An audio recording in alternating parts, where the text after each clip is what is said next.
It's July the 19th, 2023, and you know why you're here, so let's kick this off right and introduce the players. Hey, I'm Gerissar, a WoW esports aficionado, and I'm holding down the fort tonight. Big is moving. He's making some big moves IRL, and, Treesap Jake is stuck on the trains, but that's okay, because I'm here with Thogrey and Mhortai. Welcome, guys. Welcome to the show. Thanks for having me. Thank you. Oh, thanks. First and foremost, I'm going to start with you, Thogrey, since you're the newest of the new to the show. I know you. I know you from Twitter. You also have a YouTube channel, and I'm pretty sure you stream regularly as well. But why don't you tell our listeners about you? Yeah, so I'm Thogrey, 20 years old, playing World of Warcraft since Vanilla 2005, and I'm in love with World of Warcraft, and sometimes sad that there's no other game like World of Warcraft. But I'm making content on YouTube, sometimes on Twitch, but mostly on YouTube. And sometimes I tweet on Twitter. Sometimes sad, sometimes happy about it, but it is what it is. Fair enough. I'd say your tweets are fairly honest, at least. I wouldn't say that. Often I see people on Twitter always mad, and it seems like they're always going for the clicks, if you will. But I feel like your tweets are, let's say, fairly honest. Hey, quickly, what's your Twitch channel and your YouTube channel? What would be the links if somebody wanted to go there? So my YouTube is, I'm pretty sure now it works like this. So you have youtube.com and then dash, not dash, but the slash at Thogrey. You can find me there. I do PvP guides, PvP videos, discussion videos, tier lists, and also live streams. Like I did a live stream just 1 hour ago. It was fun. And also on Twitch, you can find me Thogrey TV. Mm-hmm. And I try to stream on Twitch, but I have difficulties with setting up my camera on multiple platforms. So I try to fix that. Yeah, and that's actually one of the reasons why we're a little late starting tonight, because dang camera. Yeah. Mhortai, how about you? So I've been playing the game since beta in 2004. I've been doing this for a while. I do a little bit of YouTube content, mostly for fun, just because I'm learning to edit. That's just @Mhortai. And then I do stream here and there. Usually I'll do it at bunches, and then you won't see me for a while. But my Twitch channel is Mhortai as well on Twitch. So, Cool. And I do some blog writing for the Bonus Roll website as well, for PvP as well. So Indeed, and those are on the monthly, right? Usually. Yep. Cool. Yep, usually monthly. I like it. Well, guys, both of you, welcome to the show. And I guess usually it's kind of a question of what you've been up to or whatnot. But I think since we're going to be talking about, various things such as probably what we've been up to and our opinions of the game and where we think changes should be happening, I think we'll hold on to that. And let's just dip into the need, greed, and pass segment first and get a little icebreaker out of the way. Okay. This likely won't be a clean fight, so keep your distance, eh? All right, need, greed, and pass. This is always a fun little thing, I think. This will be a really, I guess just kind of a conversation of the scenario, bringing up some 3 different options to the scenario, and we'll take turns on which ones we'll need, which ones will greed, and which ones will pass. As always, you folks at home, you can also play along, either in live chat right now for Twitch, or you can go hop on over to Discord if you're listening to us after recording, and give your opinions in a thread there. So this one's going to be talking about metas, mostly talking arena. So in the arena, I'd say generally the meta kind of, there's always a meta of the comps in that, but I'd say it kind of falls into 3 real categories, which is there's the mana war. So it's trying to trying to have enough mana to keep everybody alive while ooming out the other healers till they can't heal anymore, and then you can kill somebody because obviously then they can't be healed. So that's one. The other one is the CC and setup goes. So first, the one that comes really to mind there is your RMP. Having that sort of a setup where every team has that setup go, and then you fall back into defensive until you're able to do your goes again. And then last but not least is the PvE burst meta. And I'd say that's where you don't really need as much finesse. It's more just see how much you can overpower the other team to the point where they just basically just flop over. And then say this is indicative of, I guess, maybe Turbo Cleave or DK Warrior, even, just where it's just a whole bunch of in-your-face damage and good luck on surviving. So I think I'm going to go to you, Mhortai, first and foremost. If these were the things for the meta, which meta would you need? Which one would you greet, and which one would you pass? I would probably need the setup comp ones first. I know a lot of people aren't fans of RMP, and I think there's a lot more to setup comps than just RMP, but I like watching that first and foremost more than anything. It's just the people setting up, doing setups, and seeing the insane setup people can do and to get a kill. I think I would greed the PvE meta because I just like seeing damage as well. I think that's a lot of fun, even though sometimes it's not a lot of fun to play, but you can definitely it's definitely, I don't know, it's fun to watch as well. And then the dampening meta is something I hate watching. 10-minute, 15-minute games just waiting for somebody to run out of mana it's really boring to watch, and even to play. Like, I think that drives people away as well. Like, people don't want to be sitting in an arena match for 10 minutes just waiting for someone else to go or for dampening to ramp up so high that you can get a kill. So fair enough. Yeah, I think that's not a lot of fun. I can't disagree with you there.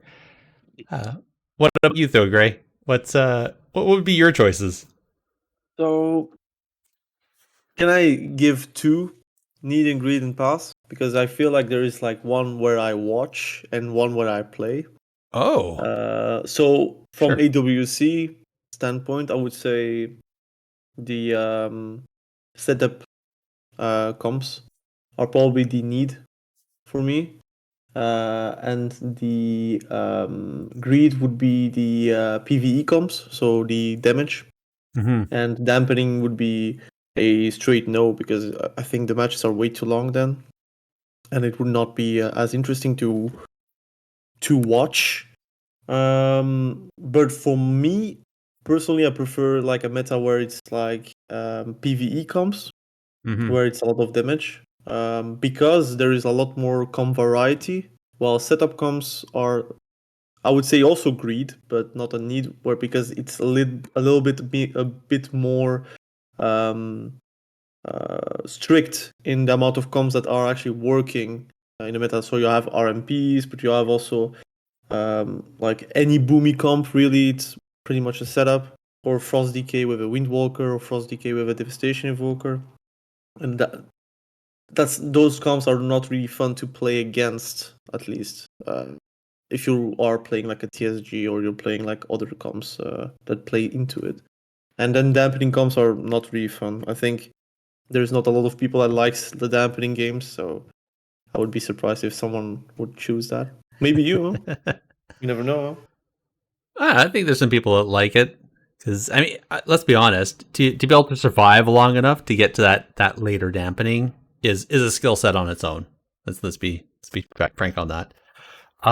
That's great. It's interesting. So I think, and I should have guessed that's a good way to think about it. To look at it from what you like to observe and watch when you're looking at streams and whatnot, versus the other side, like what ones do you want to see when you're playing? Bless me. Sorry about that. So I think for myself, my choices are going to be for playing. I feel like playing the CC and setup goes. I think that's my preferred, my need, just because it's fun to be able to make it all work, to get that team work together to line up the CCs and do that, and then to score the kill. I think is very fun. And let's be honest, there is other comps other than RMP that can do that. I'd say many comps actually, in a way, do that. You can see that with even Feral. You can see that with Walking Dead. You can see that with RMP. You can see that with a few other comps, but those are just some ones that jumped out of my head. And then I think I'm going to say, although I don't like deep dampening, I feel like the Mana War is going to be my greed. And I only say that because I really dislike the PvE burst. There's usually some RNG there. There's stuff you can't avoid, or it's just the RNG roll where somebody gets some crazy buffs and everything just lines up, and there's no way of surviving it. There's no way of countering it. It just happens, and then you die. And I think that's probably the most aggravating part about WoW if you're doing PvP and that happens. So this is interesting. At least we got some different points of view there, but that's mine. I think if anybody again wants to, by all means, talk it through in chat. If you have any thoughts on our Need, Greed, and Pass.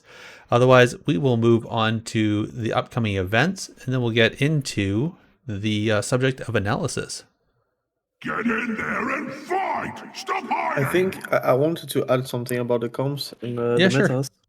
I think like the PvE comps. How can I say?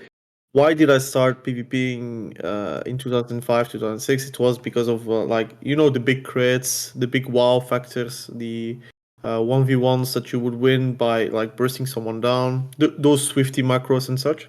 Yes. And I feel like it kind of lost its meaning throughout the years. And right now, whenever you're thinking about PvE comps, you're thinking pretty much like Retribution Paladin, Arms Warrior, Shadowlands, Conqueror Banner, and then literally going to jump on you, right? But I felt like setup comps right now in setup comps like in Cataclysm or in Mists of Pandaria is for me like on a whole other level. Like everything is now very CD based, and that makes it a bit like setup comp versus a PvE comp. But like way before in Cataclysm and Mists of Pandaria, we weren't really that negative about setup comps or the straightforward PvE comps. It was like more blurred because there was always a setup because you couldn't kill a DPSer whenever the healer is like not CC because of let's say a rogue or a warlock that is fearing the healer. But right now a healer could not be CC'd and still die. So I think that's the problem that we have with Dragonflight or Shadowlands, for example. That people kind of disliked those Retribution Arms Warrior comps because you could literally not be CC'd and still not keep your allies alive. But like before, without a CC in Mist of Pandaria, a healer could just like one-shot healer like any DPS back to full. So Yeah. I felt like throughout the years the definition of it like a PvE comp has changed, which it is correct, but I think the best combination would be like a meta where everything could be played, and because everything could work, that the meta could be very different because of it. Like I kind of miss a shadow play with Affliction Warlock Shadow Priest. I kind of miss that. Yeah. It doesn't happen that much anymore. Like no, it's Demonology Warlock because of the CC and not really because of the dampening and rotting that Affliction Warlock could bring, for example. Indeed, I don't disagree.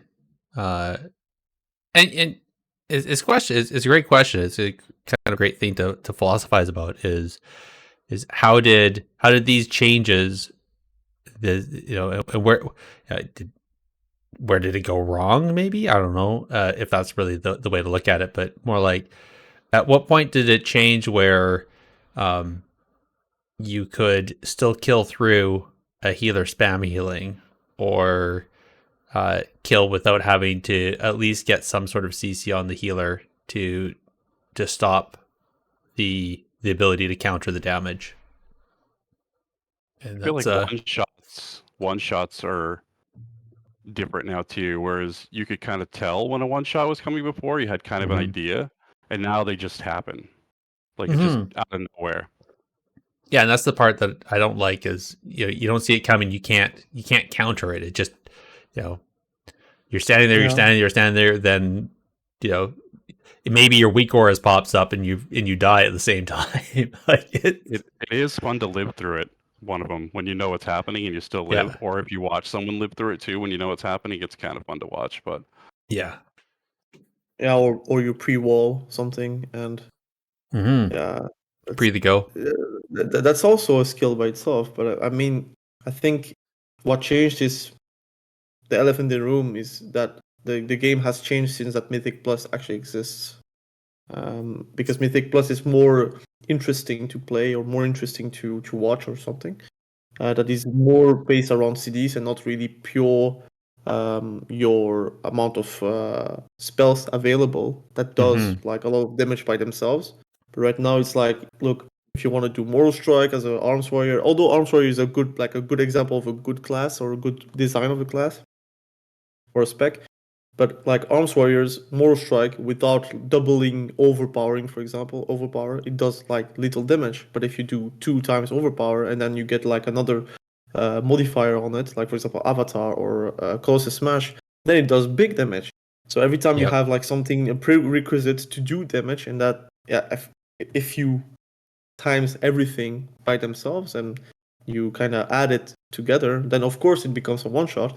And then the more like stats you have, the more damages you have, or now you have augmentation evokers basically giving you a free buff. That can add up, and that's a problem, I think. And I think it's because of Mythic Plus. I really think so. I actually don't disagree with you. I think well neither do we I. yeah. Well, let's talk quickly about some esports events that are coming up that we know of in the community and the official ones, and then we'll actually get into the subject of analysis and maybe talk about what we would change to make PvP better. So, upcoming events, we have the trial exploit was supposed to happen just the weekend that passed. It has been delayed. They had apparently some technical issues, so it's being delayed to mid-September. Exact date's not known, so stand by for that. And in the Blizzard events, we now have, I'm sure you've probably seen it on social media, the Great Push is starting. So they've announced the teams. The 3 groups have been sorted out, and Group A is starting this weekend on the 21st. Pretty interesting to see. I can't wait to see what the actual the dungeon pool is going to be for that, and the affixes. I'm actually pretty excited for that. Then you got the AWC Gauntlet, and the Grand Finals is going to start on the 11th of August. And the weekend following that is going to be the MDI Grand Finals. And that will bring us to the end of summer and the end of the WoW esports events that are currently on the schedule. Not sure if there's going to be anything else after that. We'll have to see. I know BlizzCon's coming around the corner, but we don't know if anything's going to be added to that as far as World of Warcraft. And apparently there may be some community events that are going to be popping up here, but again, nothing's been announced, so we can't talk about it. That's all that we know. If you happen to know of any esports events that we have not covered, please let us know, and we'll happily give it a shout out and a signal boost to try to raise awareness. And now we can get into the subject of analysis and actually talk about what we would change, not in Mythic Plus, but in PvP. I'm gonna light you up, sweet cheeks. All right, let's do this. This is the meat and potatoes. Let's get into this. We kind of danced around it a bit, but I really want to think about this.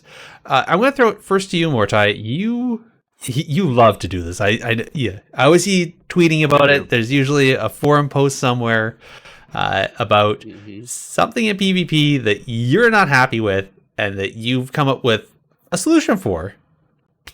Yeah, I mean, yeah, the reward structure for one is just like kind of disappeared in PvP. It's always pretty much the same type of rewards every season, but it's only high rated arena minus, the fill the bar mount, which even that mount a lot of times is a mount that's already in the game, just reskinned with like armor on it. It's not even like a different mount now. I mean, the battleground achievements are like ancient. I mean, the only new battleground achievements we have the ones from Seething Shore, which nobody likes to do anyway. So, and that battleground is old now too. That's like from the end of Legion. So, Mm-hmm. there's just no reward structure in PvP. Whereas in like every expansion, we get new dungeons with new achievements, new raids with new achievements, all these world events you can do for achievements and items. There's just so many things you can do outside of PvP for cool rewards that there's nothing there, and they kind of limit any of the cool rewards that you can get in PvP nowadays to like the very like top 10% or higher. Like that's all the only people that ever see him over and over again. It's kind of unfortunate that these really cool rewards they make for PvP every season, even if there's only a few of them, that only like a handful, like a very small percentage of the player base ever sees them. Um, and even, I mean, it gets even worse when like the season is like when the MMR is displayed. It gets even worse. Like even less people see him. So, which is really unfortunate. I mean, I think a battle pass, obviously not one that really involves money, should be put in there, but just a battle pass like fill the bar system that you can fill throughout the season, whether it's in arena or in like regular casual BGs, just something you can fill the bar that isn't just a mount at the end, like a cool cosmetic reward or a weapon cosmetic reward or a mount's in there or a title. There's all these things you can get in there just for the casual player to fill the bar, and you could even make it so like arena fills a little bar a little faster, or rated battleground like the rated stuff fills the bar a little faster than the casual stuff. But at least the casual players have something to work towards. Because I mean, even if you look at the ratings in arena, casual players like make up most of that as well. I mean, most of the players are 1750 or below type players that they can barely get to the elite sets. So I mean, there just has to be something else. I mean, the rewards are what drive people. That's why the only reason I ever do anything PvE related is because there's a reward I want. I do AWC every expansion when they give out the amount to get it. I did the Slime Cat amount at the end of Shadowlands just because I wanted the Slime Cat amount, not because I wanted to do those raids. I had no interest in the raids. I just wanted them out. So if there's that carrot out there, you can bring other players in, and I don't think adding more rewards to rated content is the way to go, because I think rated content, especially arenas, can be scary for a lot of people. So Yeah. All and right. I've heard that from people, like people that are like, oh, there's this reward I can get. Oh, I have to do rated arena. Nope, not going to do it. Mm-hmm. So it's just, I don't know. I think rewards are a driving factor for a lot of things. Even if PvP balancing is bad, I think you would still have more people than not doing PvP if there was a cool reward there that wasn't tied to some rating they had to get. So Fair. What do you think, though, Thogrey? Well, I think Battle Pass for PvP would be a great start. I think that would bring also a lot of PvEers to the mix. I think, especially since if you cannot buy it with real money, there is only benefits. I also think the reward system is a bit like skewed towards only trees, and even Solo Shuffle is like a bit left behind because there is no like special mount, or there is no True. special title that you can have like even at lower ratings, I would say. But also there is no recolor on let's say a like for example the mount, like a glad mount. You could have a recolor for legend. You could have a recolor for, let's say, twos. You could have a recolor for RBGs, and that would bring a lot of players towards those like brackets. And some people would only play twos because they do not like threes, because they do not like how the gameplay loop is at threes. They do prefer twos because it's like more personal, more slow down, for example. And that would be nice to have like different recolors. Like for example, you have raids, you have LFR, you have, for example, normal, heroic, and also mythic. Not everyone is going to do mythic, but some people are going to do only LFR, and they still have like a reward behind it, and that's a recolor of a tier set, for example. And I think there is no reason to not have a recolor, for example, for twos, for threes, for RBGs, and for social, for example. I think that it feels like everything is around trees, and then they don't really give like incentives for PvEers or casual players to actually go into PvP. Like threes is like super hard. It's actually the hardest bracket in my opinion to go in, because first and foremost you have LFG, you have to have friends if you want to have like some climbing power, I would say. You You need have a to healer. you need a healer for sure, like 100% of the time. While for example in twos you can actually do double DPS and sometimes be climbing very well, especially like double hybrids, for example. It's very fun to do. But it's like, who are you going to get in twos while there is no reward to it? And especially the PvEers that are actually not really enjoying PvP, but they could enjoy it. Like for example, in Shadowlands Season 1, they actually played it. And then now in Dragonfight, they're not playing it because there is no incentives for it. So I would like to see more rewards towards that. And it's only, like, again, I'm not like a dev. I don't know how much work there is for a recolor, but if there is a recolor possibility, I would just do that. That would be actually a great incentive, but also a great influx of players that could be potentially used for PvP. And yeah, the Battle Pass, I think that's something they could do because they already opened the door with the tenders post.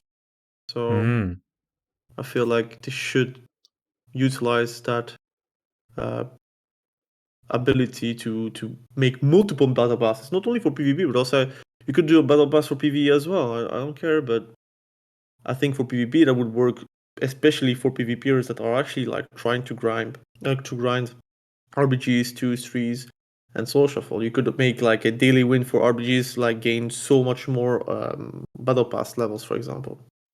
So I think those ideas are very very good and would help PvP like by a long shot. I think a lot of people get upset when you start mentioning Gladmount and recolors because they like the Gladmount being 3v3. I think you could still do the Gladmount and have it be a 3v3. Like you could still do recolors and still have the Gladmount for 3v3 be something a little different. Like give it a little more armor. You could make it a little flashier than the other brackets just to have it still stand out because like Theo said that 3v3 is probably the hardest it is the hardest bracket to play in. So if you're getting rank 1 or glad in that bracket, there maybe should be something that's a little different that you can stand out with. So sometimes a recolor isn't like exactly a big way to stand out, I think. So maybe it's a recolor with a little more armor. Like they still have the recolors for twos, RBGs, and solo shuffle, but you give something the 3v3 mount maybe a little extra armor, a little flashier. You could do something like that just to More make it still stick out. effects. Yeah, more effects. You can make make it something stick out. But that bracket already has so much. They have the enchant, they have the tabard, they have the elite weapons. They already have so much all around that same rating that from 2100 plus that it's like, you got to give something here, guys. At some point, you can't just hold everything to yourself. So, But I think in general, nobody's are like I think nobody's really saying that we want the same rewards as trees, right? It's right. purely we want rewards for other brackets so we can actually repopulate those brackets. And the trees can still be special and have like still do those great rewards, but I think twos, RBGs, and Soul Shuffle, especially Soul Shuffle, I think Soul Shuffle, like I can sometimes hate the queue times, but now I think it's a lot better. But I still think it's the future if actually Blizzard works on it and try to improve it like actively. And if it's the future, then there is no reason to not have rewards on it. At least, I think rewards is an interesting point that you look at how wildly popular Solo Shuffle was, even as its own separate bracket, and how much people would prefer to just queue RSS than sit in LFG looking for players looking to queue threes. That's to the point where the inflation of threes was so deflated because nobody was actually playing it other than like the hardcore people that just really like threes, regardless of the incentives, regardless of the rewards to do threes. People would, again, they'd rather sit a 40-minute queue or a 30-minute queue for Solo Shuffle than sit in LFG, play a game, and have somebody drop group and then have to sit back into LFG for that other rated version of threes. So I don't disagree. I think it'd be great if there was something to incentivize people to join in at the unrated level. And I do think rated solo shuffle has enough incentives on it already. I think if they were going to add other incentives, I think it should be definitely in some of those other brackets and even the unrated brackets. I think some revamps there would be great. So I like how you presented that. I agree with that. Too bad I'm not a dev. I can't make the changes. I will say though, just talking with other PvEers and some other people in my social circles that I've talked to, be it guildmates and others, a lot of people in PvE, regardless, like for even unrated content, PvE, PvP, if they don't want to play it, they won't play it. Like they don't want to feel like they're being forced to do it. So, where, like, case in point, Mhortai, you were willing to do some PvE content for a mount or for some reward. There's some people out there that, sure, they will do it because they really want, but they absolutely hate the experience all the way through to the point. And I think there's a really interesting psychological point there of trying to make somebody do something that they don't like to do or they don't want to do, and that to the point where they have like almost like a physical reaction to it of just how much they're upset by that. And I'm just wondering if there's anything, like, is there anything is there anything the devs could do to help people overcome that mental obstacle that then turns into that visceral physical hatred and physical reaction to PvP? I think so. One thing we see it more now. There's a lot of non-PvPers that are asking for glad mounts now. They want to be able to get them old glad mounts in some way. And now they were really mad about, because the glad mounts in Dragonflight look really good. They were upset that they had no way of getting that without getting glad. And you see a push from, I would say it's probably a small percentage, but pretty vocal on Twitter, like asking for those mounts now. I want to be able to get those somehow, or even a reskin of some of it somehow. Mm-hmm. But I mean, a lot of the stuff I see of why people won't PvP, a lot of it's like a community versus community thing. It's like the PvPers are so toxic, all they do is call me bad the whole time, that I don't want to PvP. Or I tried PvPing and all I did was get yelled at the whole time. Or they called me bad or something like that. I've experienced that in PvE as well, so it's not just, but I see a lot of that. Yeah. I see a lot of that. It's the PvPers hate PvEers, PvEers hate PvPers in their content. Mm-hmm. It's like this weird thing that I've experienced, but I don't see it like to the extent that some of these people make it out to be. There's someone that does a lot of battlegrounds. A lot of times in battlegrounds, people barely say anything. So True. chat is pretty empty. So right until the last 5 minutes where they blame everybody else for losing while they're sitting in the graveyard. People that get into these arguments with people, they stoke it. They see somebody say something and they have to respond, and it's not just a cordial response. It's like it's a very aggressive response back, and then it starts this whole thing too. Mm-hmm. So a lot of it. Sorry, I just want to do something. Who here has got into a heated conversation in a battleground or in PvP general chat because of somebody like that? Who else other than myself has responded to some asshat in general chat that said, started spouting off bull stuff? I will say I used to. I don't really do it anymore at all, just because it's not. I did it so much in the past over all these 20 years that it's just, I don't even really care anymore. I think it's hilarious when some of the things people say in these battleground chats, it's like, that doesn't even make sense. You're saying.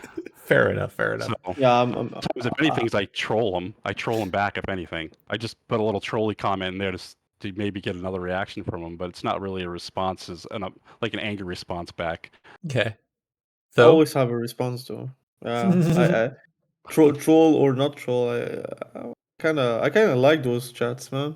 Like if they troll me, I troll them harder, and if they are like mad, I try to make them even more mad. So I love reactions, good or Stoke the bad. But fire. Stoke the fire. BG, like normal BGs, like if there is like a verbal fight going on, I find like Fair. useless and just funny, really, just funny. Mm-hmm. But yeah, those toxicity levels could be also in RPGs, and then that becomes a bit more problematic. But yeah, I've run into that in PvE as well. People getting upset in a Mythic Plus, thinking that a key only has to be run in one direction, and when you take something slightly different, they call you bad and immediately drop. Or if you do something they're not expecting, again, without a lot of it comes to communication. yeah, I've seen that too on Twitter. A lot of So people actually leaving keys and such. yeah, so I think this is actually pertinent. I'm going to just think about this. I'm going to throw this there. What would you guys say if Blizzard implemented voice chat automatically? So as soon as you went into instanced grouping, voice chat, just like if you queued into, I think it's Overwatch has that, where as soon as the lobby opens up and you're sitting into the lobby, voice chat opens up, right? You don't have to talk if you don't want to, but it's there. People can talk automatically through the servers. Yeah, I just think like that would alleviate. Valorant or Yeah, CS:GO or yeah, exactly. My Overwatch yeah. voice chat is disabled. I have to turn it on in order for it to work. It's just disabled. Okay. I played a lot of Overwatch, and it's just disabled a lot of times. I used to have it on just because I thought it would be cool, but a lot of times the people in there. Sometimes you'll get. I mean, I wouldn't say this. A lot of times people are fine. Yeah. They get a little trolly, but for the most part, it's fine. But it's always just waiting for that one or two people just to Mm. start like this.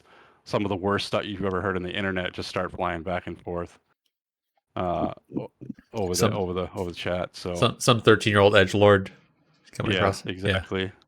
I mean, Okay. I'm kind of biased though because I like voice chats in general. I come Me too. from I come from games like Gears of War where voice chats and like those lobbies and so that was my youth. I really liked that.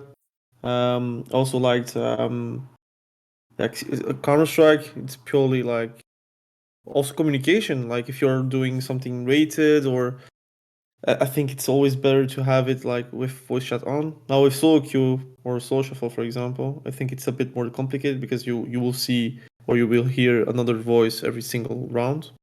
Yeah. But after unrated voice chats, I would not do that because it has no value except sometimes friendly encounters, but also mostly probably trolley encounters because there is nothing to lose.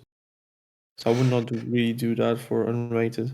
Maybe for ranked, but You get some angry people in just the chat and rated solo shuffle. If you give them the opportunity to say that stuff to you in voice, I think it makes that yeah, but experience worse. I found more people are more toxic while writing That's than Mhm. true. whenever they're actually on the It's voice e- chat because there's a it's barrier, easier. right? It's Yeah, it's easier to easier. type than to just voice it out, especially in Yeah. EU where not everyone is like for example, I'm French. Of course, all my videos and all my streams are in English, but Mm-hmm. I'm French, so there is a lot of people that actually talk like English, like typing, but they cannot really like express themselves via voice chat. So they would not really try to start a trolley conversation or like a insult towards you for nothing, right? Mm-hmm. Of course, they could insult you in other languages, but I Yeah. mean, you can always mute, right? You can always mute the guys that are really obnoxious. So that's also an option. I think if you have played League of Legends or any MOBA game, those toxicity levels, I mean, voice chat or not, you will see that because of like text chat. So uh, I think that's the But future to have voice chat, but Mhm. how the implementation is really very very important, and how Blizzard actually responds to those voice chats if they Yeah. actually like punish them or not. People would definitely test the system at first, especially since that would be a new thing to WoW. They would definitely test the boundaries at first. Not, I mean, they would be a small percentage of people, but they would be those people that would be testing it right away. I Mhm. don't think overall it would be a bad thing. I just think, I don't know. I'm not a voice chat person for the most part, unless it's people I know. So, which is another reason I turned Overwatch chat off. Fair enough. I don't do a lot of competitive in Overwatch anyway. So Yeah. I'll say I don't do a lot of competitive anything anymore. I don't have the time. It's too much of a grind. Thogrey, Yeah. what's something like I don't see anything. I don't think there's anything on the list per se that I'm looking at for show notes that you put down. But just off the top of your head, what's something that irks you that you wish was changed? I wish that the PvP devs, first and foremost, like the communication. I would like to see more communication from the PvP devs, but I mean, like gameplay wise, I would like to see a shift towards battlegrounds instead of arenas as a focus point. Although I really love arenas, I do know that it is elitist, and I think it's not really new player friendly. And I think if BGs were No. like more of the focus point, they would get way more players. Like even a PvEer or even like someone that is not really good at PvPing would still be somewhat good in PvPing because it's universal, right? Like capture the flag, uh, like a domination map, for example, like Arati Basin. You could really win a game not only because of your skills but also just because of your awareness of like the game was and how they played out. Yeah. So I think it's more straightforward than just like actually it's a team deathmatch. Like 3v3 is 3 team deathmatch without the objective behind it. Like it just kill the other team and that's it. And I would also see that BGs are probably go like if it's well done, right? Like I think 10v10 is a bit too big for making it a competitive like in solo queue environment, but also in AWC. If AWC became like BWC, like Battlegrounds World Championship, for example, of WoW Championship, Yeah. I think like it would get way more viewers because it's more simplified. Like, look, it's capture the flag. Team A got the flag. Team B got no flag. Where it's going? It's going for a 1-pointer or a 2-pointer or 3-pointer. And I think it would be very interesting if they actually turned it upside down and said, look, arenas is still important, but let's try to balance the game around battlegrounds and see from there how it will actually evaluate and how it actually would evolve into something bigger or maybe it would fail, huh? But I would say that Vanilla fail. and TBC and Wrath of the Lich King, I didn't like at least it didn't felt like arenas was the end all by all, and BGs were always popping really fast, and the activity was always around battlegrounds. And Yep. since that arenas is the focal point, felt like battlegrounds were like popping way, I would say, longer queue times and such.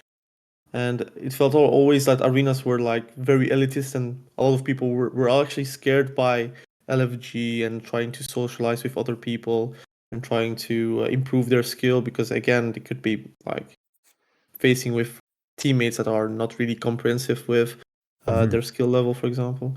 So I think if BGs were the focal point, it could make the game way better, but on every single aspect. And I am an arena lover. I really love arenas. Oh yeah. But I also love battlegrounds. I feel like if I should be unbiased, and even for the esports scene, I think there is a reason why MOBAs work well because it's not only I kill you, I win. It's more like I kill your base, I win, kind of thing. The objective is beyond just killing the player. Yeah. I And I think. see Oh, sorry. Go ahead. a lot of times the argument against battlegrounds as a competitive is people don't know what's going on in arena. How are they going to know what's going on in battlegrounds? But they're making the argument is like people won't know what's going on tracking spells. They're not looking at it from just like people are going to follow battleground a lot easier because they don't have to look at who's using what spell as much. It's okay, they're grouping up to go to this base, or they had the flag here, their team is going there to get their flag. Who did they send? It's a lot Yeah. easier to track than just like everybody's spells going off at once. You don't have to worry about that as much. And all that stuff Exactly. is going to matter, obviously. But I feel like in a battleground, you can make mistakes with a lot of those like cooldowns and stuff, and it isn't as even as punishing. For one Mhm. thing, you die and you res and you come back. For one, Yep. Yeah. so you're not out of the match. The game isn't over when you die. But so that's the argument I see against that a lot, and I hate that argument. And it's hard to like counter it on Twitter a lot, just because you have a certain amount of words you can use. But it's like that's not what people are going to be looking at when they see competitive battlegrounds. No, exactly. And even then, I think there is also a way where they could redesign a lot of battlegrounds. Again, it's extra content, it's new. They could redesign like BGs to be around 5v5, 6v6, maybe 7v7, and make it work on a smaller map, for example. Even like again, Heroes of the Storm was such a good idea, but the execution was not that great. But imagine the maps from Heroes of the Storm on World of Warcraft gameplay. That would be great, and you could easily make levels not really based around items or around spells, but more like Torghast powers. Like if you get level 2, you get like a choice node where you can choose Torghast powers, for example. Not like the Azure span where it's OP, where you take something and you get like invisibility, but more like, look, you get 5% power for that, or for example on the level 6 you get like a special power on your Mortal Strike that gives you, for example, self heal.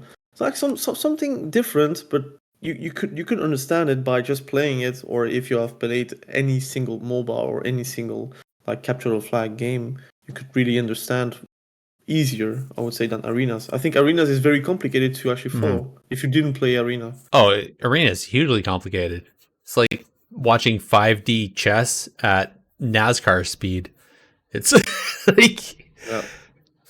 that's Well, crazy. arena is you have to learn not only about your class, which you kind of have to do in battlegrounds, but it's not as bad. But you have to learn about your class and what the other three classes you're facing have, when their cooldowns are going off. You have to track all of them. There's just a lot of stuff going on. Whereas in Yep. battlegrounds, yes, that stuff can all matter, but it's not. Even if you die again, you just res and come back. So it's Yeah. it's not as punishing. And I agree. arguably, playing without add-ons today in arenas is literally impossible, in my opinion. Like I tried it for content purposes, but I didn't make the video because it was terrible. Like it was horrible. Yeah. I can't. Like I think my brain is now wired to get S Arena updated as a party frame and target frames and enemy frames. But BGs are way simpler to not simpler like gameplay wise. It's still World of Warcraft, but I would say you could make it work without add-ons. You don't really need DR trackers on in RBGs and BGs. Although in RBGs I still use it DR trackers because I'm playing Rogue, for example. In Yeah, I think RBGs, it depends so what I your do class need is. it. Yeah. But like entry level BGs, like random BGs, or even like again low MMR BGs. Like for example, if that existed, like BGs was the focal point, low MMR would be really low MMR. Right now in RBG, low MMR just means arena players from like duelist or glad level, for example. So I think it would be better for the beginner player to actually go through into BGs and actually like grow through there. And also, what I would do, like again, we talk a lot about BGs, but I think if you actually put more conquest points that can be won by just doing unrated BGs, that would bring already a lot more players into unrated. Yep. But right now you only have like a daily win and that's it. Okay, I did my daily win. Now I can just log off. Yep. Pretty much. Yeah, and if you miss that one daily win because you're up against a bunch of pre-mades or something else IRL and you can't play, if you're just an unrated BG or PvP player, you're horribly put back. So yeah, impossible to get to tier. Exactly. I would actually love to see participation in PvP about how it changed, because I pointed this out on Twitter before. The first 10 years of World of Warcraft, they made 12 BGs. There was at least one every expansion, and then after MOP, it stopped. WoD, they had Ashran, but it wasn't really a BG. It kind of turned into one, but it was more of an open world thing. And they only made one BG since then, and it was Seething Shore, which was awful, and it still has bugs to this day. Most people don't even like playing it. Hmm. I would love to see how PvP participation. I mean, obviously, there's going to be way more factors than just BGs and not BGs, but to see how much PvP participation changed after they went away from making new BGs every expansion. I would love to see Yeah. those numbers. I think I mean, what's it's definitely changed, but Yeah. I think what's sad is that again, RAV Classic is not perfect. But Hmm. if I want to play BGs, I just queue up and I already get a queue like 2 minutes in. Well, Yep. for example, on retail, if I want to queue up a random BG, sometimes it takes as much time as like a soul shuffle. So Really? like a DPS soul shuffle. So it's a bit like weird, and I don't really understand. Like it's like how it's explained. It seems like there is a hidden MMR maybe behind BGs, which means that there is Yes. like a layer system, or there's just not enough retail players, or there's not enough PvP players.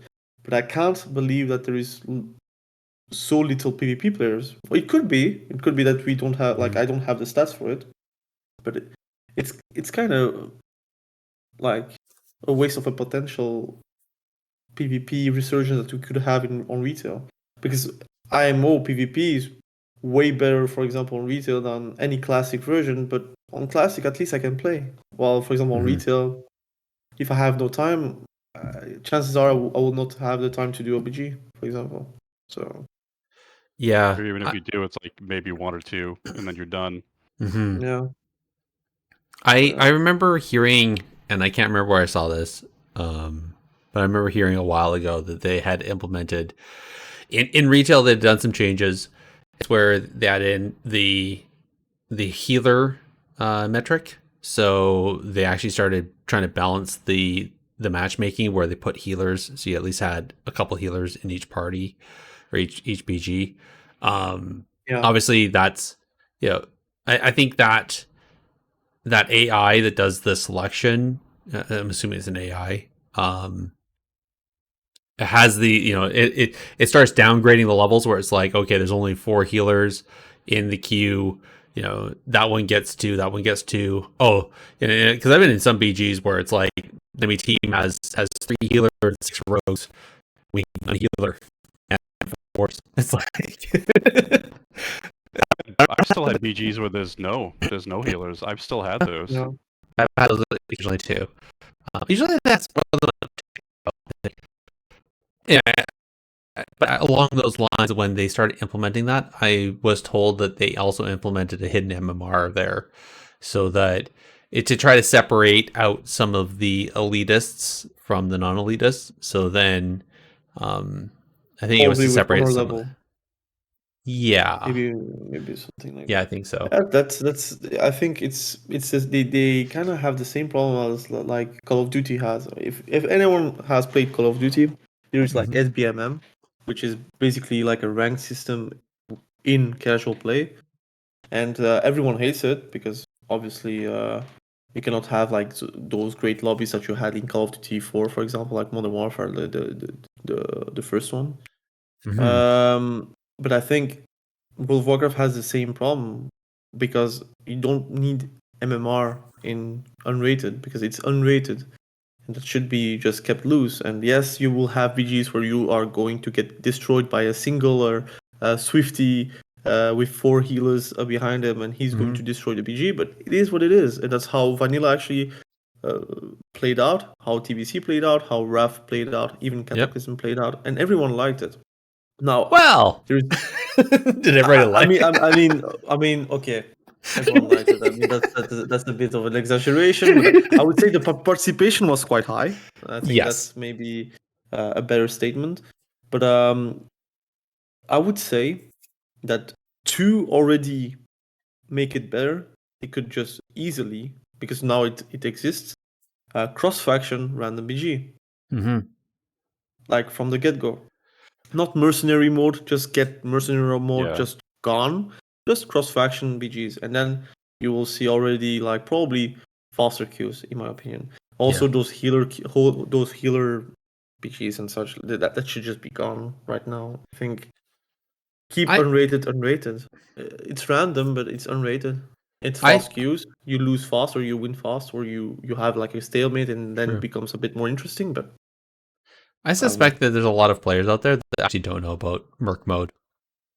No, there's definitely not. And actually, recently we've started on North America, which I used to never see. Alliance has actually had Merc mode pop up them for them sometimes, where you can queue as Horde, which it used to never be that way. It was always Yeah. 100% Horde Yeah. was queuing Alliance.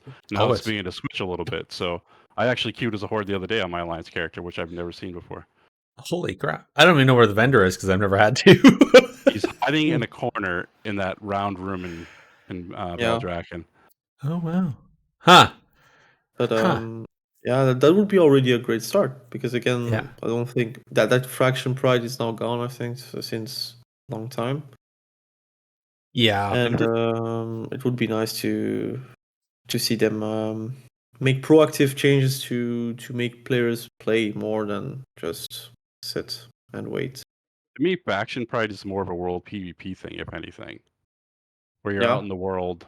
I think Battleground should just nix that, because there's always like one side is always so lopsided. It's like one side PvP is more than the other side, or like at the beginning of Dragonflight in North America, everybody had switched to Alliance, so you had Mhm. everybody at the beginning queuing Alliance, but then as the expansion went along, everybody had moved on and they were starting to play alts that were on the Horde side again, so they flopped again, and the Horde was like, I have numbers that I had from when I was queuing BGs at the start. Like at the start, I was winning at like a 70% clip on Alliance for the first month. Like Yeah. I was winning almost everything, and then after that, I had a 32% win rate as Alliance. It was awful, like to have that switch. You go Yeah, from it winning felt all the bad. time to almost losing all the time. So with That- with cross faction being a thing, that eliminates a lot of that. Yeah. True. Don't disagree. And I think one thing that would help for world PvP, it's simple, like something simple, and AI could do that. But they could detect where is the PvP action. Like they could just put swords on the map where people are fighting each other, and people would just go there to actually fight. Especially for sparks, sometimes you don't have world PvP quests. For example, it was like Yeah. 2 days ago I tried to do this spark quest, and there was no world PvP quest. I tried to find a place where people were PvPing, but I didn't find it until I saw a LFG group with Spark groups and such. But Yeah. again, That's you have almost to look for it. I mean, that's the idea is almost like the old world defense system. Yeah. I mean, that was like towns and specific, but if people don't know it, in a lot of people don't know this, but in vanilla, you actually had to hit a certain rank to even unlock world defense or to Yeah. be able to talk in there. There Yeah. was an incentive, like that was world PvP based. That whole channel. Yep. And now half the time the channel's just disabled because nobody uses it. Because Yeah, I mean, half the time I think like some of the things that set the things off in that channel aren't even PvP related, anyways. So true. politics. I will agree. Like I've tried to do Sparks and join Sparks groups and end up like, hopping group to group because you hop in a group, they're like, yeah, we got people, and it's like maybe one enemy faction, and you camp them for Or 3 times, and then they like log off, and you're flying around the zone looking for somebody else. they are farming rares. Yeah, you get more off of farming rares and digging dirt than you get from actually killing people because there's nobody actually with nobody in war mode, whatever server you're on. I will say when the sparks are in Valdrakken, that island in the air in Valdrakken is always hopping. Yes. Always. There's groups there. That's the Yes. only place I've ever been able to find where there's just always groups of people there. Mm-hmm. And you could also just remove the new zone for the Sport Quest. Just never enable it. Yeah, it doesn't. I don't even know how it's Forbidden called. Reach. Yeah, Forbidden Reach. Yeah. Oh my god! That's such a Please waste. remove it. You can go It's just in there rare with spell. Yeah, you just kill the rares. That's all you do. Mm-hmm. There's nobody ever there. Yeah. So now you're doing PvE to get token Yep. to get your trophy of strife. Like, yeah. So this actually reminds. I'm going to put this. Somebody put in talking about grinds. So is this the grind you're talking about? The grind for having to get bloody tokens. The grind for having to get these tokens for trophy of strife. The grind for honor points and conquest points. Is that No, I've written it because I think it's a situation of you think you do but you don't. People were not happy about the Covenant grinds, the Torghast grinds, the AP grinds. mm-hmm. But the truth is, I see way less players in Dragonflight than any other expansion. And I think, personally, Dragonflight is, even though I was like very I was criticizing a lot Dragonflight Season 1 10.0.7, but also 10.1 because of the queue times. But I think Dragonflight is probably the best PvP expansion, to be honest. Like also with changes and such, although there's like a lot of changes, there's a lot of frequent changes, and sometimes you have like frequent changes that doesn't apply to specs. Like for example, assassination rogues, running rampant the first part of season 1, or I would say retribution paladin got like 2 weeks of like some great moments for them, but then they got nerfed. They nerfed them, and they was still good for a while after that, and they had to nerf them again. But I think there's some specs which are pretty much like you can see it on stats. Like for example, full moon from Bounce Road, it should not take 1 week or 2 weeks to repair that. It just is a hotfix. Just minus 50% damage because you got a 100% extra damage. Just minus 50%, and it would still be good, or at least usable. And then go for it. And then if you do hotfixes, even though it may be too harsh, at least you can hotfix it back because it's still a hotfix. But again, for this, you should acquire like someone actually behind those like PvP environments. And I don't know if there is really a dev actually working for PvP. But whenever I was talking about grinds, I was talking like people were not happy about the grinds, but now that the grinds are gone, nobody's really playing it. So is the player actually like, do they need to have the grind to actually play? Although they do not like it, do we need grinds in the game to actually keep those players? That's the question. Because for me, I do not like grinds, but I still play the game, although the grinds are gone. But a lot of people were actually complaining about the grinds. They played the game whenever the grinds were there, and then the grinds are gone, and now they're just not playing. They're just saying, look, I'm going to see 10.7 or 10.1.7 or 10.2.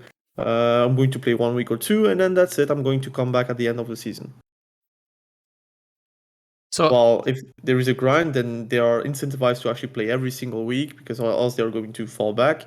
Yes, they're going to be like mentally fatigued, but at least they're playing. So I think Blizzard is going to probably tell themselves for the next expansion, like, look, we took all the grinds away and we have less players, so maybe we should just put the grinds back and then we have more players. That's what they are going to tell themselves, because that's what's going to happen. They see Shadowlands work and then Dragonflight a bit less. They've already tried to address some of that, I think, with having these new patches come out so quickly. And even like the 0.5 and the 0.7 patches seem to have new content in them all the time. I think they've kind of, they're starting to address that a little bit already, but I think a lot of it is people didn't even play Dragonflight because they were so burnt out on the other expansions. Like that was a lot of people didn't even buy Dragonflight this time around. Like the sales numbers are way down compared to like Shadowlands and BFA. So that's also true. I think Shadowlands did a lot of damage towards Dragonflight, but I've seen arguments from people. I mean, granted it's on Twitter, so take that as you will. But it's for people arguing for these grinds to come back, and with these, some of them are from like high end. I saw a Liquid player argument that these grinds should be in the game because without them, the game isn't good or something. Like they should be in there because there's nobody to play with now. Granted, TG lock I saw, but yeah, it's kind of right though. Like the argument they made, but though was kind of iffy. It's like when I log into my guild, there's no one there. I would argue the guilds are obsolete, and if you're relying on your guild to have players to play with, then that's not a good argument because I haven't been in a guild since WoD. So yeah, but should it be like that though in a MMORPG? I know, but I think guilds, the way they're set up, because of everything is so cross server now, and guilds are so server centric, that communities and stuff like that should be a way more prevalent thing in the game than guilds. Yeah. And most people use Discord and stuff nowadays anyways for that kind of stuff. So guilds are cool, but I think they're just, the way they're set up in WoW are outdated. yeah, it could be cross-server, I guess. Crossover would probably make it a lot better, actually. To be honest with you, Mhm. that would be more like the communities they have in the game, but which a lot of PvP communities are actually using.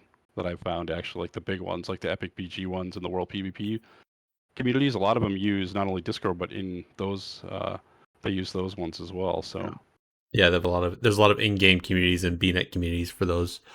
yep. Um, I don't know. I don't agree that the grind is needed. To I think content is needed to keep players playing, but I mean at the same time, like there's a number of games I'd like to get in and try to play. And I'll say with Dragonflight, I actually feel like I can I can go a week without playing Dragonflight and go and play some other game and have that experience and experience that other content and then be able to come back and do whatever and not feel like I missed out on something. And I think and maybe that's the difference is before it was always these grinds. Like if you didn't get your cap, if you didn't get your covenant up, if you didn't do Torghast every week, at least until they nerfed that and everything, like all that stuff, you felt behind, That's true. and then you weren't invited into things because you were less than. You didn't have the damage, you didn't have those extra abilities, you didn't have whatever, and so I think if anything, it might be that some people are finding that people aren't around because they aren't beholden to have to be on at that time in order to all work together in order to get that grind in order to then log off and just feel like, oh, I have to do that again tomorrow. Ugh. Right. Like nobody should feel like that after playing a video game of that they regret the fact that they have to log in tomorrow to do the same thing. The game's supposed to be fun to play. You're right about that, but I think there is like a middle ground. It's not only black and white, right? So it could be that you have to, not really have to, but you want to like grind every day because you want to keep on becoming better, but also that you love grinding because it's fun. But Yes. I would say in this current landscape of games, it's very hard to survive as a game without that addicting feel. For me, for example, and for you and for Mhortai, we will play World of Warcraft regardless. Doesn't matter how bad the game is, how good the game is, because it is what it is. We love World of Warcraft how it is. But for many people that, for example, play World of Warcraft and they have other games, those people they are not going to come back at World of Warcraft because there is no real reason to come back except for FOMO. And I would say that a lot of games are actually using FOMO. Like for example, I don't know, Call of Duty also use that. Fortnite uses that. Every single game uses that. Is that a good like business practice? Not really, but it works for a reason. Unfortunately, for example, I prefer to not grind. I prefer to have even a tournament realm with like gear equalization and normalization where you can actually play PvP with any tune without problem. You have like templates. You can choose your stats and you can hop in without gear, without grind, without anything. But I know that probably most players need something to work for to actually enjoy it. For example, Guild Wars 2 is a fantastic game, but you could basically not play for 1 year, come back, and not really have lost anything except maybe something like a buff or nerf to a specific spec, for example. Okay. But they have less players for a reason because nobody really stays for long, except the die-hard Guild Wars 2 players. I love Guild Wars 2. I sometimes come in, but I never stay, and I cannot like put the finger on like why am I not playing Guild Wars 2, for example, right? I think there are things that you could put in the game that are grindy that could also be for those players that want to grind. Like for instance, there was a grind system in PvP that they just stopped updating in the honor system and the honor levels. Yeah, true. That was in true. there. They just stopped. They just ditched it after one expansion and said, "Nope." Like that. Just I've been at 500 for a while now. Well, that's And a that was problem that World of Warcraft has, huh? I mean, yeah, Torghast, for example, they could yeah, have just Torghast we worked used. for it and tried to make it work, but they said, people didn't like it after 2 or 3 seasons. Well, That's there's even gone. islands. There's PvP islands that they never utilized for PvP. There's even the Warfronts. Warfronts that could have been used for PvP that most people thought were going to be a PvP thing that Mm-hmm. weren't. That could easily be a battleground. Uh, Yep. there's just I don't know. I think there's a lot of things they could do. I mean, I put an idea on Twitter that PvP should just everybody should be at the same level, starting at level 1 for PvP. Like if you're level 1, you can queue into level 70 stuff, and there should be like it's a little complicated, but templates set up. The only thing that you could customize with gear is your stats, and that's it. Otherwise, you get a template. Everybody gets the same item level, and then maybe there's like conquest gear that's slightly better than the average entry level gear, and you can the conquest gear allows you to customize your stats or something. But I think with PvP, it's a lot harder because leveling BGs to me are awful. They're an awful Yeah. introduction to PvP for anybody because you're either running into twinks or people with leveling like the bind on like Party the sync. account party sync. There's the account level gear that makes you like you don't even have to level, it just levels for you, so it just upgrades with you.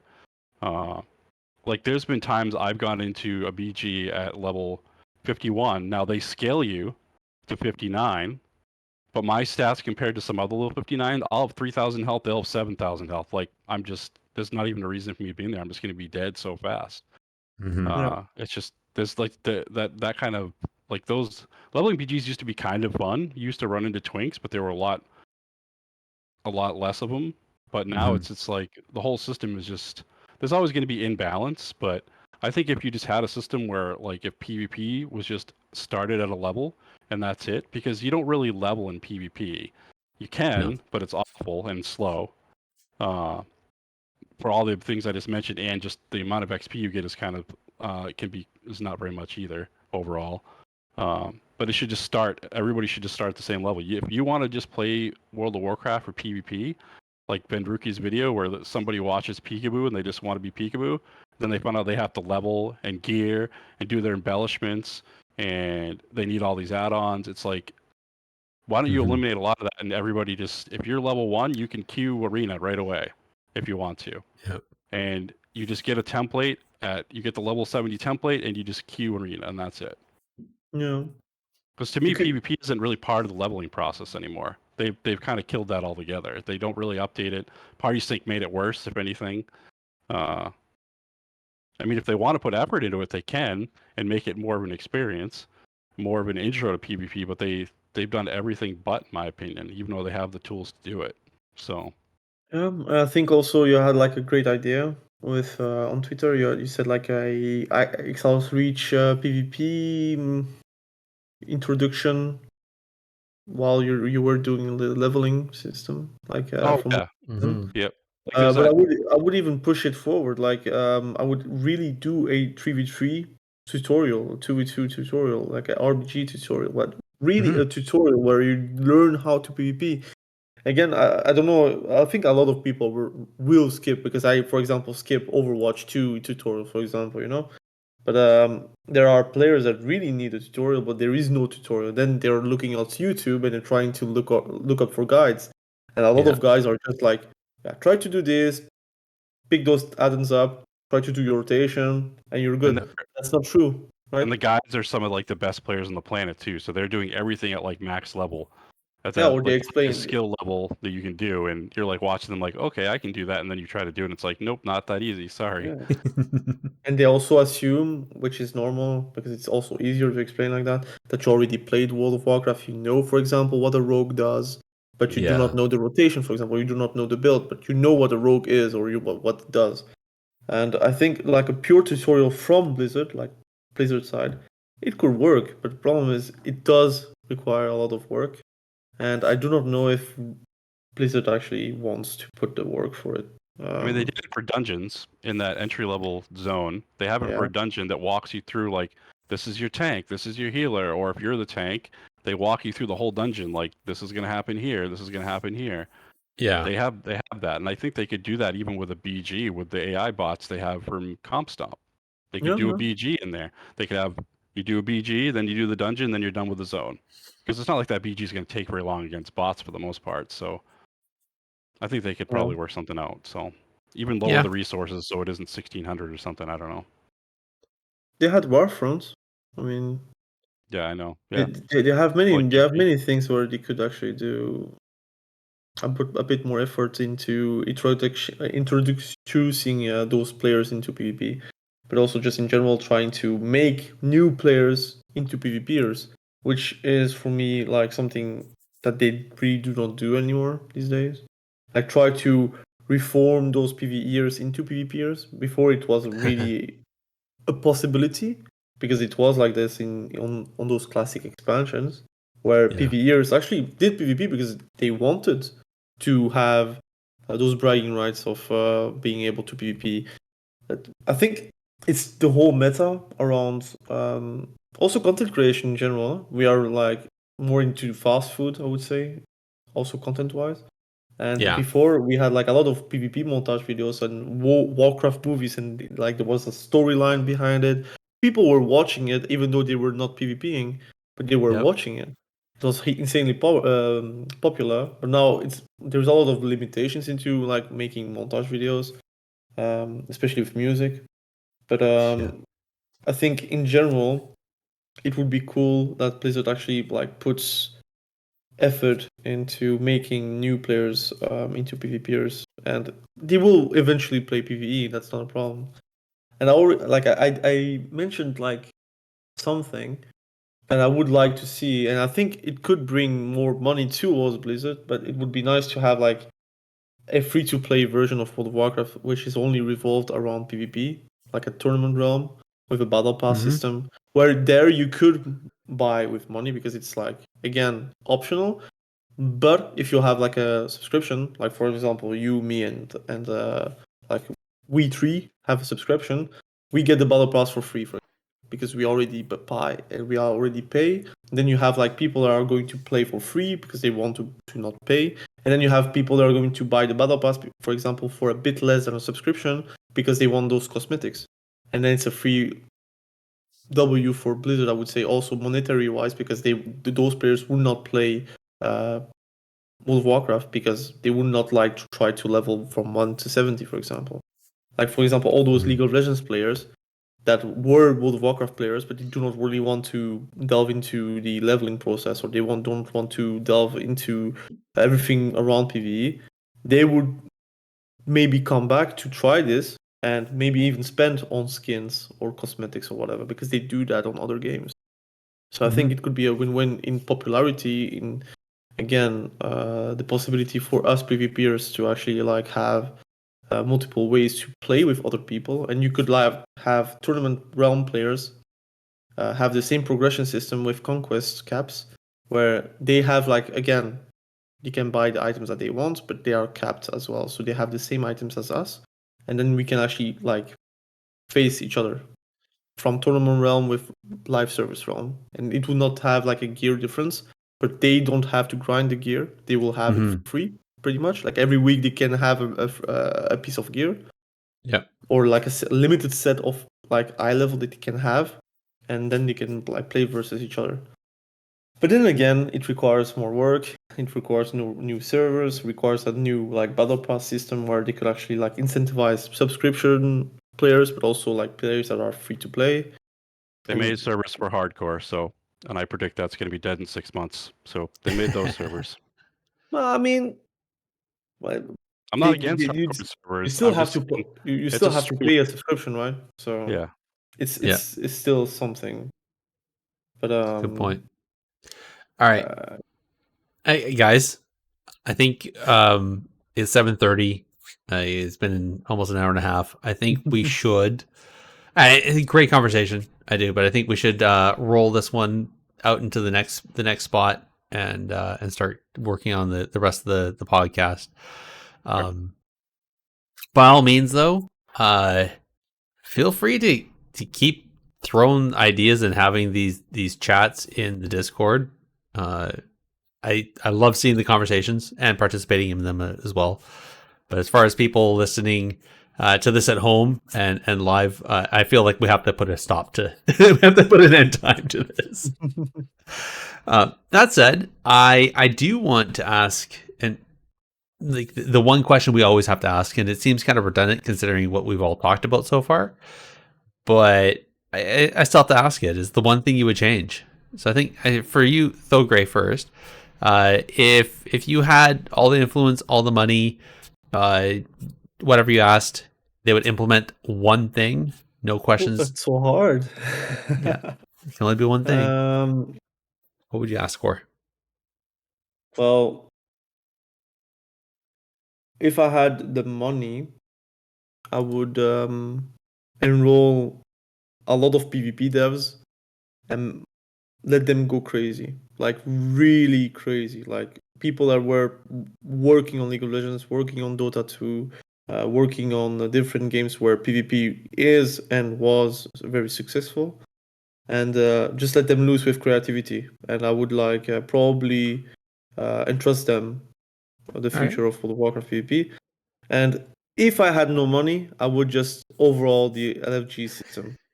That's the LFG system is it could You be snuck in way too. Yo, you sneaky.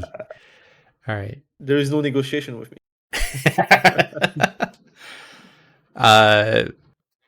Mhortai, what's the I'm one thing you gonna change? continue Jake's and just say communication. That just needs to happen.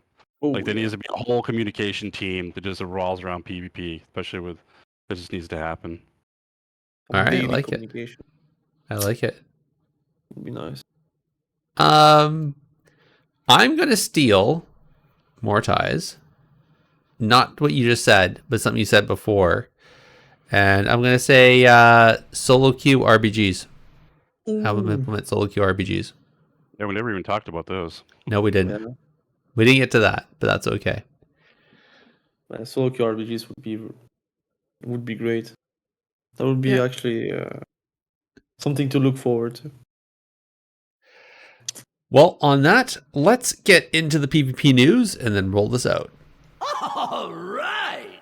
Who ordered up an extra large can of whoop ass? All right. Thanks, Millhouse. PvP news, a couple things. First and foremost, Arena AWC, the Arena World Cup, Season 2, Cup 4, completed on the 9th of July. Congratulations to Echo for their first place in a row. They won all 4 cups. Kudos to them. And big congrats to Liquid for winning NA. That was their second cup that they won and took the first place. And oh my gosh, I'm assuming both of you watched Cup 4. Like the NA side. What a run. Imagine that on a stage if those games are going on a stage at BlizzCon. Oh my gosh. That would have been amazing. The crowd would have been just roaring. No. Thogrey, did you watch any of the NA stuff for Cup 4? I did see a few things. Always fun to watch Sol play Enhanced Shaman. Yeah. That was F tier. I love the meme that the WoW esports team made, which was the Grim Reaper knocking through the doors, and it was just like all the emblems for these top tier teams, and they're just walking through them. It was amazing to watch, not gonna lie. So I like that. Yeah. Oh, that would be nice to have a ban system in AWC. Like a spec ban. Oh, that'd be interesting. I don't know if they that would reshape like not class, but really spec. Like for example, if Augmentation Evoker is busted and no one wants to play versus that, you ban it, and then Blizzard has the matrix on. Oh shit, nobody want to play versus an Augmentation Evoker, so maybe we should change it.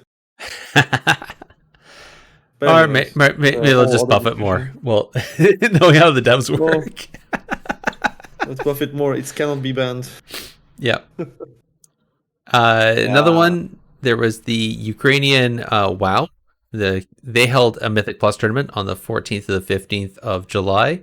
I actually missed this last episode for our announcements, but either way, it did happen. Congratulations to Team Uwu for winning first place.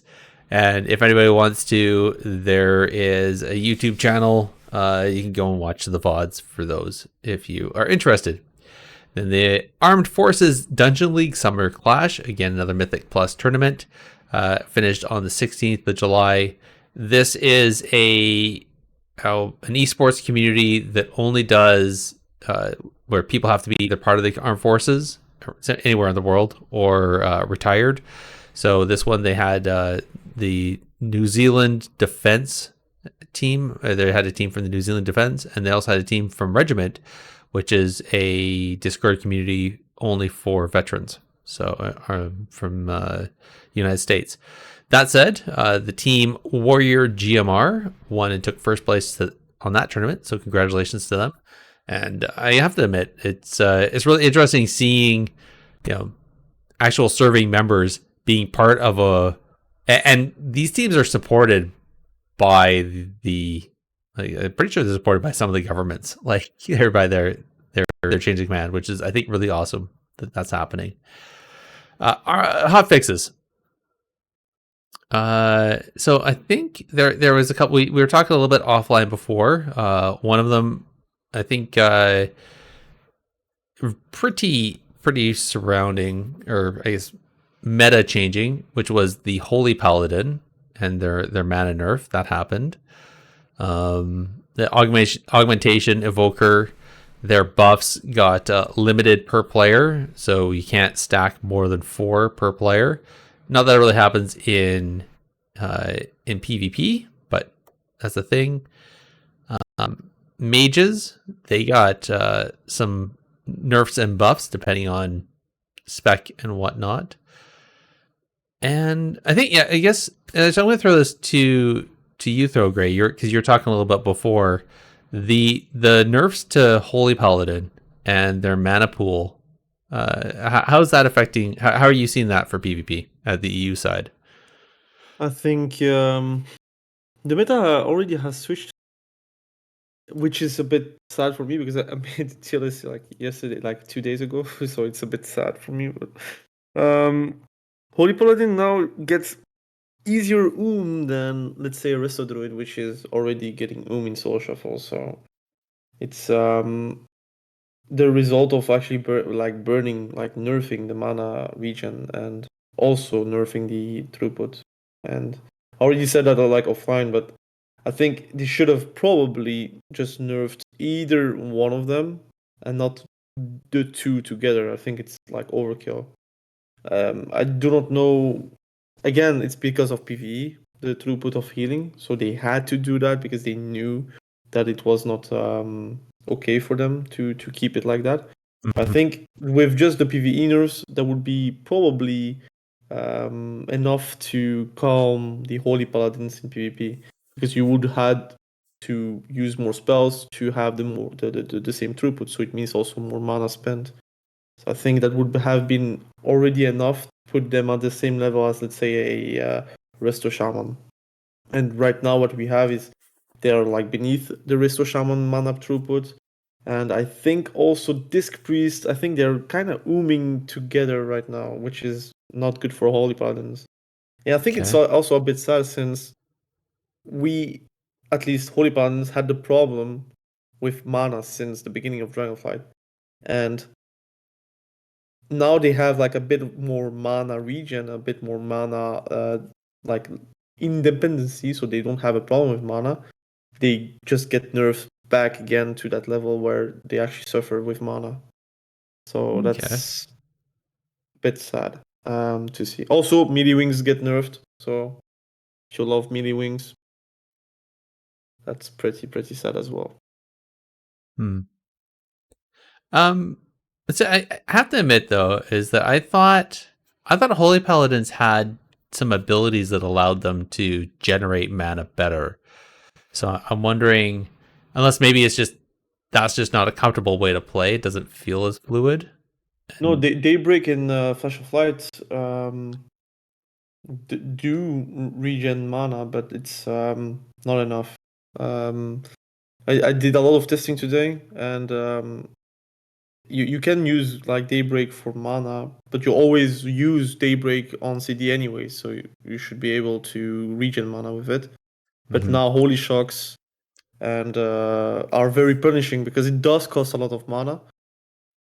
So even though you get your Daybreak and you get like mana regen, you spend it directly back into a Holy Shock. So you can, for example, regen 24k mana pretty much with Glimmer of Light if you have like everyone stacked with Glimmer of Light, which often or not don't do that because you don't have the throughput to actually sustain that, because you have to Holy Shock every single like enemy, and then Glimmer of Light with every single Glimmer of Light of your team to also regen the mana. That's not going to happen because you have to use your Holy Shocks on your allies to actually keep them up. So the 24k mana, you don't get it. The PvP talent is also very bad, so never take it. Like Divine Player is not good. So it's unfortunate, but right now they're still top 3 healing. But I think the wisest decision would have been to actually buff the other healers instead of like gutting Holy Paladin into the like top 3 level healers. Yeah. That's my opinion, of course. I think no, healers can I heard be that before too. That was a For good me, one. a healer can be OP compared to a DPS. While, for example, Moonkin, they define the meta right now, so Yes. it's a bit sad. True. Yeah. I don't know. I heard the same thing. I will say, initial reaction when I saw some of the Holy Paladin numbers, I was like, oh my god, that needs to get nerfed. Yeah, I agree. It goes both ways though. Like either push something down or you're lift everything up to be equal or equitable to others.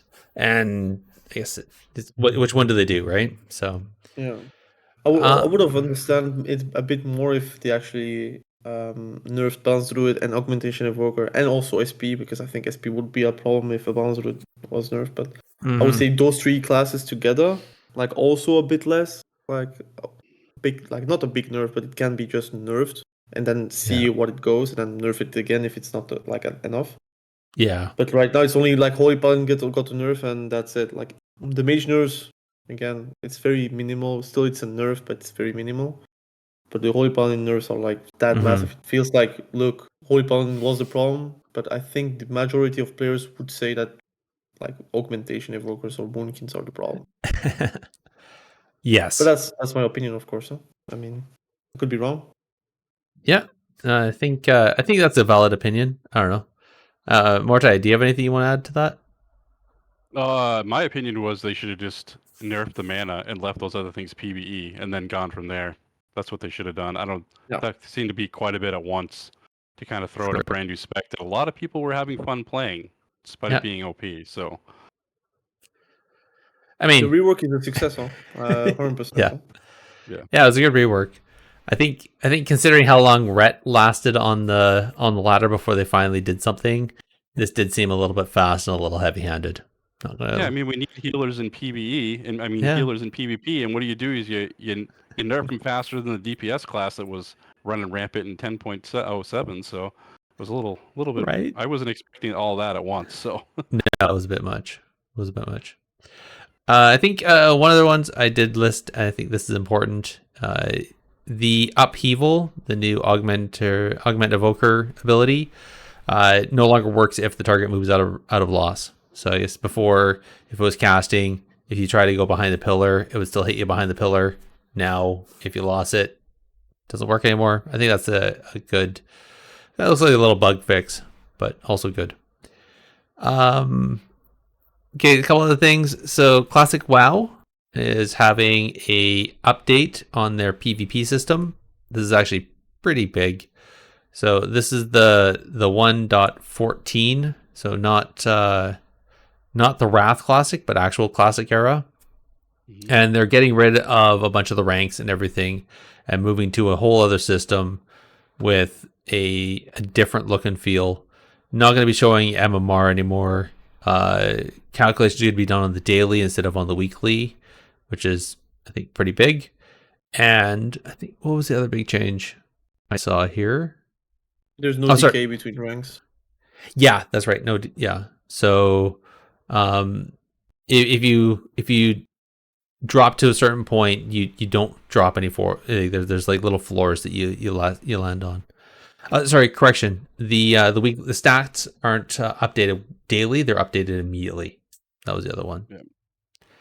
I want to So say something for this fantastic. too. Is this to me shows that there's people? Well, I mean, this was classic. There are people out there that want to test PvP because I logged onto this public test realm, mhm. and there was easily 100 people around me as soon as I logged in, and I logged in It as soon was as the server filled. was up. It Yeah. was like glorious. There were like Wow.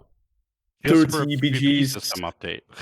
There were like 30 Warzone Gorges like going on, and still like plenty of people in the faction, like in the Stormwind and Orgrimmar. So Wow. It's how it you was advertise the testing. It's what you have people testing. You just have to advertise it and say something new, and people will go and test it. That's Yeah. all you have to do. Yep. with templates, so you don't have to copy your character Yes. and then go with your key binds. Oh my god. Yeah. It is. It And is an actual PvP PTR. It's not this. yeah. How long a PTR and level your tune and be able to PvP. Yeah, and I tested it, and I'm also super excited about it because I'm a retail player, but also a classic player, Mm-hmm. and vanilla classic at least, and being able to rank without like no lifing is something I always wanted, and Yes. I'll be able to do that. And since I have 2 kids, like it's impossible to get rank 14. But right Yeah. now, with the changes, it could be possible after many weeks still, but it is possible. So if anyone like is was on the fence of PvPing in Classic because of like the time restrictions, now that's gone. So perfect. Agreed. No, I like it. And you're right. Like, I think it's definitely going to help people in the end. Right? Just they feel like they're still able to compete and improve, at least without some of the other roadblocks that were happening. Yeah. What was the other thing? Oh yeah, and so with that, on the PTR, apparently I missed the one, but this I think this Friday on the 21st of July, they're gonna have a Brawl with the Blues Part 2. So by all means, there's a blue post about it, but you can head on over, join the PTR, and play with Blizzard staff, and that is going to start at 2 p.m. I'm assuming that's Pacific Daylight Time on Friday the 21st. So, and they're doing the second one because apparently they saw something on how HKs and honor were being calculated and granted, and so they need to do some more testing. So, by all means, Man, head I on would over love to that. see this. I want to see this kind of testing going on in retail PTRs. It's reactive. Right? Yep. Very reactive.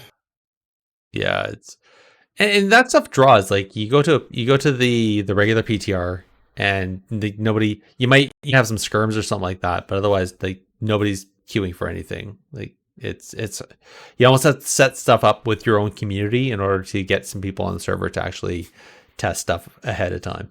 So I don't remember having like a BG pop in PTR. The only yeah. time they did is when the Blues were playing, and even then they were hard to get sometimes. So Another thing that is hard to get, which is courtesy of Naj, is showing how hard it is to win. I'm assuming I'm assuming this is on the rate of Solo Shuffle, but they quote new dampening record. Love every PVE comp being triple healer, and it shows with 87% dampening in Solo Shuffle. So, or in threes. So To be honest, that looks trees, man. Is that threes? Trees. Maybe. I think it might have been just that comp threes. that comp is very meta. So I mean, Fair enough. It could be lucky on our RSS, but still, I think That's I guess it's regular threes. So that's Holy Boomkin, and is that Evoker? Is that Augment Voker? That is Augment. Okay. Yep. In RSS 87 is doable though, I think. So but Okay. I think in threes it's very long. It's very long. Unfortunately, it's a screen. It's a small piece. It doesn't show the rest of the story, so can't tell. You'll have to ask him to him. Huh? Yeah, I'll call him up after we're done the podcast and quiz him. We'll see. But before I do that, I think we should definitely end the podcast. That is all I have for the news. So let's do some shout outs. Mhortai, do you have anybody you want to shout out? I'm going to shout out my wife because she is in the other room with my 4-year-old locked in there so he doesn't make any noise while I do this. So I'm going to shout out my wife. What a gem of a lady. Thank you, Mhortai's wife, for doing that. Yes, because my computer is in the middle of the living room, so this is where a lot of stuff happens in my house. Oh, wow. That's impressive. Kudos to the 4-year-old child for not making a huge mess of it either. So yeah, he's pretty good, so that's good. Good kid. Thogrey, anybody you want to shout out? Well, shout out to also my wife, but also my 2 kids that didn't wake up, because for me it's 2 a.m. Oh man! Wow, I forgot. Yeah, because you're in Brussels, right? Yeah, I live in Antwerp, like Belgium. So No, Belgium. Oh wow. yeah, Brussels. Brussels time in Belgium. So for me, it's already very late. Yeah. But I was already super hyped to be on the podcast because I always listen to Technically PvP. So shout out to them as well. Thanks, guys. I'm gonna give a shout out, a bit of a plug at the same time. I'm gonna give a shout out to Skillcapped for being able to give us an affiliate link, give everybody who listens and signs up to them a discount, which is nice. And also, just because they provide not only free content but behind the paywall, but definitely I think it's the needed how-to guides to help a person become a PvPer and enjoy the game and overcome a lot of the knowledge gap that you need to have in order to succeed. So I think that's awesome that they have that. If anybody needs that, if anybody needs that, it's pricing/plans #technically PvP, all one word, to get that discount. To be honest, if I was Blizzard, I would probably invest money into skill caps and take them in your team and build around it. I think that would be awesome. I guess my only fear is that if they did that they would lose some of the brains behind it, all the rank ones that they have helping them out. Maybe. Yeah, it depends. Maybe, yeah. But on that, let's do a quick round. Thogrey, you first. Where can listeners find you? You can find me on YouTube at Thogrey, on the Twitter as well, Thogrey TV, and on Twitch, Thogrey TTV, because it was already taken for some reason. Yeah, I love the little changes you have to make to still keep your name as close as possible. I feel it for you. Mhortai, how about you? Where can people find you? They can find me on Twitter at Mhortai, and then basically the same on all 3 platforms: YouTube at Mhortai, Twitch Mhortai, and then I'm also in the Technically PvP Discord all the time. So hop in there and have some conversations. So yes, you do like to instigate conversations too. I like it. Appreciate you, man. I just need more people responding. That's what I want. Me too. I guess so. For us, if anybody's curious, first time listening, we are found on Twitter at technically_PvP. If you want to contact us, you can email technicallypvp@gmail.com. The Discord that Mhortai mentioned is the Bonus Rolls production Discord, actually. We have a channel in there along with all the other channels within that organization's envelope that they produce. And they also have a website, really. It's bonusroll.gg. And over there, they have a directory with a review system. So you head on over there. You can see all your favorite shows and tell people what you think of them. Links for everything we talked about are going to be in the show notes. I want to thank everyone for listening, and we'll chat with you next time. Good night, everybody.